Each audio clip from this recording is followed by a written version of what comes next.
Hello. So today I'm going to give you guys a presentation about Stefan Timoshenko. I apologize if I mispronounce his name. So while he was born in the Ukraine, Timoshenko lived quite a global life. And this really isn't that surprising when you look at the time period in which he lived and where he lived. A non-insignificant chunk of his life was spent in uncertainty and turmoil due to World War I and the subsequent Bolshevik Revolution. So, I really enjoyed this quote taken from a biography by E.H. Mansfield and D.H. Young. Timoshenko really had two careers, one in Russia before the revolution and one in America after the First World War. And in breaking his life down to these two dichotomies, we can better analyze the man and his motivations. So, I want to first break down his career in Europe. Timoshenko's first major position was as an instructor at the St. Petersburg Polytechnical Institute. During the academic year, he would teach, and during the summers, he would go to Germany to perform research. It was here in Germany where he kind of conducted his most important research relating to I-beams and several other different topics, including, I believe, shaft resonance. He then applied to, and got accepted to, a professorship at Kiev Polytechnical University. Unfortunately, he was eventually fired from this position because of political unrest in the city. The next few years were spent hopping from one position to another, including assisting the Russian war effort. Something that I do believe that should be noted here, though, is how this afforded him some practical experience. It was this practical experience that he eventually brought to the classroom that made his lectures all the more compelling. Timoshenko was then forced to flee to Yugoslavia, now modern-day Croatia, and teach at the School of Engineering in Zagreb.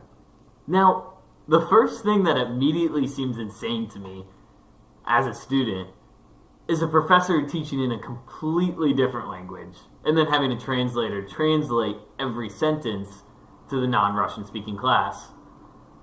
I can only imagine how difficult it was, one, for the professor and the students to foster a connection, and two, to actually be a professor and try to convey this material in an effective way. So this wraps up Timoshenko's time in Europe as a lecturer and professor, and now we move on to the time he spent in America. The first place where he found employment was actually the Westinghouse Company. At Westinghouse, he was thrusted into more of this purely practical use of his engineering knowledge, which he eventually transitions when he takes a professorship at the University of Michigan, where he gets to engage more into the research side and the theoretical mathematics involved in his work. And he eventually, as indicated by the slide, moves over to Stanford University. Now, here's a fun fact. At Stanford, Timoshenko often taught undergraduate statics and mechanics of material classes. And the reason why I included this is because I think it's really indicative of the type of academic Timoshenko was and what he really valued, which, as implied by the fun fact, was undergraduate education. He not only valued research, but also placed a heavy focus on teaching, which I think is really neat. It's something a lot of researchers often neglect.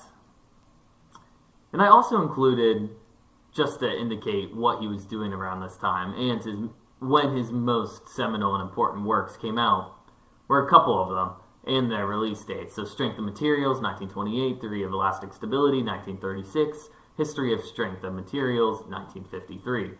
So these were all published in America. This was after he came over from Europe. And so the reason why I included all of these positions from Europe and America was to highlight the wealth of international knowledge of global educational customs that Timoshenko had at his disposal, which really differentiated him from his American counterparts at the same time. So moving forward, there's another point I'd like to bring up on what was Timoshenko's focus when it came to engineering and when it came to teaching engineering. He wanted to broker this connection between the mathematical approach to engineering and the actual practicality. which was something he felt that American engineers were sorely lacking, was that mathematical foundation. And again, this is just really interesting to me because this is still a topic for debate when it comes to crafting a modern day engineering curriculum. And so the last thing I just wanted to introduce was a quote by a structural engineer and one of Timoshenko's students. And it kind of just highlights what type of teacher Timoshenko would have been and what would have felt like to be in his class. Was when he taught, he was thus bringing a human dimension to a topic that in lesser hands might have proved dull.